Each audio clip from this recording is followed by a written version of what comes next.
Damai, sejahtera, dan sukacita oleh Roh Kudus kiranya melimpah dalam hati dan hidup Bapak Ibu Saudara sekalian.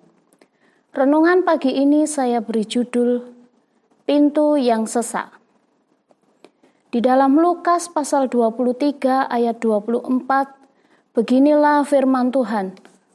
Jawab Yesus kepada orang-orang di situ, "Berjuanglah untuk masuk melalui pintu yang sesak itu. Sebab aku berkata kepadamu, banyak orang akan berusaha untuk masuk, tetapi tidak akan dapat."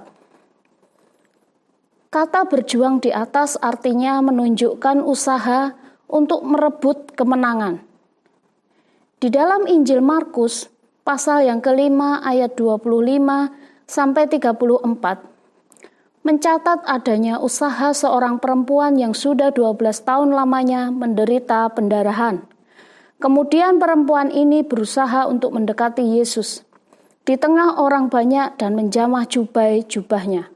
Dan seketika ia menjadi sembuh. Juga di dalam Yohanes 5 ayat yang pertama sampai ke-9, mencatat tentang seorang yang sudah 38 tahun sakit, lama berbaring menantikan goncangan air kolam Bethesda. Sebab katanya, tidak ada orang yang menurunkan dia ke dalam kolam jika air kolam itu tergoncangkan. Sebab sudah didahului orang lain dan mendapat kesembuhan. Bagaimana orang ini harus berjuang untuk mendapatkan kesembuhannya?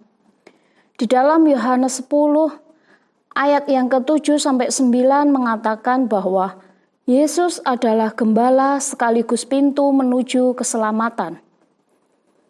Saudara-saudaraku yang dikasihi Tuhan Yesus Kristus, sebuah kandang domba memiliki pintu yang kecil, sesuai dengan ukuran domba dan gembala.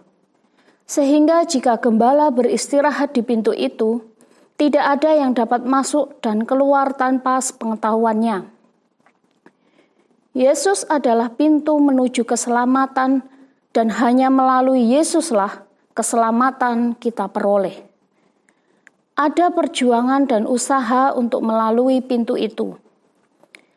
Di dalam Filipi 3 ayat yang ke-10 sampai 14, Paulus hanya ingin mengenal Dia, yaitu Yesus, dan berusaha mengejar, berlari-lari pada tujuan untuk memperoleh panggilan surgawi dari Allah di dalam Yesus Kristus.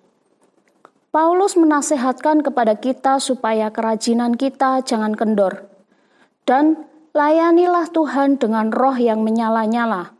Roma 12 ayat yang ke-11. Jangan sampai kita mendapatkan teguran dari Tuhan seperti jemaat di Laodikia, yang tidak panas maupun tidak dingin, melainkan suam-suam kuku. Wahyu 3 ayat yang ke-15. Saudara-saudaraku, jadi kita perlu usaha yang sungguh-sungguh untuk mendekat kepada Allah. Ada beberapa hal yang dapat kita lakukan untuk berjuang dan mendekat kepada Allah. Yang pertama, berjuang untuk mendapatkan firman Tuhan. Yesaya 50 ayat yang ke-4 sampai ke-5. Mengatakan bahwa seorang murid memerlukan telinga yang selalu dipertajam untuk mendengar.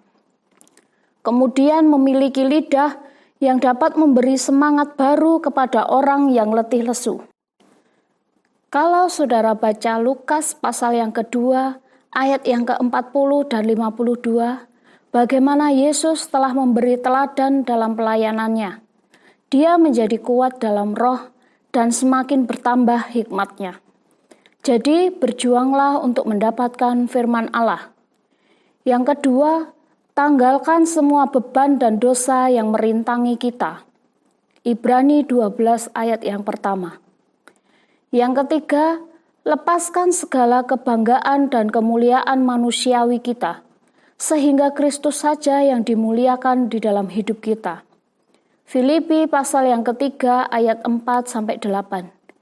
Bagaimana Paulus menelanjangi dalam tanda petik siapa dirinya, dikatakan bahwa sekalipun aku juga ada alasan untuk menaruh percaya pada hal-hal lahiriah, Jika ada orang lain menyangka dapat menaruh percaya pada hal-hal lahiriah, aku lebih lagi.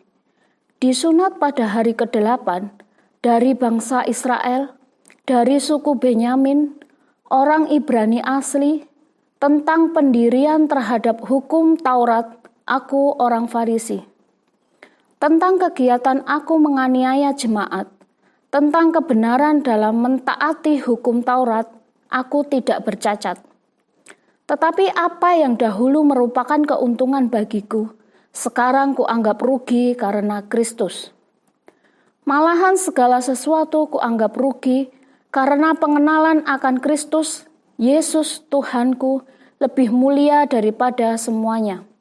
Oleh karena Dialah, aku telah melepaskan semuanya itu dan menganggapnya sampah, supaya aku memperoleh Kristus.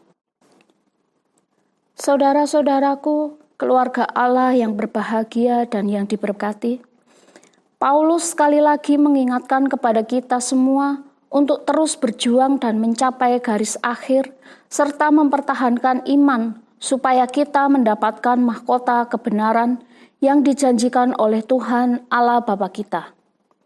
Tetaplah dahulukan kerajaan surga, hiduplah dalam firman. Bergaulah intim dengan Tuhan, supaya setiap saudara ada dalam perlindungan Tuhan dan memperoleh segala kekayaan surgawi.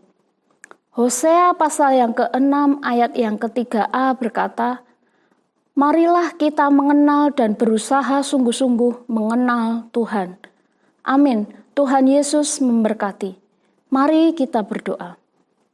Bapa di dalam surga, kami mengucap syukur untuk kebenaran firman-Mu pagi ini. Segala yang baik kami percaya semuanya datang daripadamu. Memberkati gerejamu, memberkati Bapak Gembala sekeluarga, memberkati sidang jemaat-Mu dimanapun mereka berada. Terima kasih Tuhan, terima kasih Yesus. Inilah doa sembahyang kami dan kami alaskan hanya di dalam nama Tuhan Yesus Kristus. Haleluya. Amin.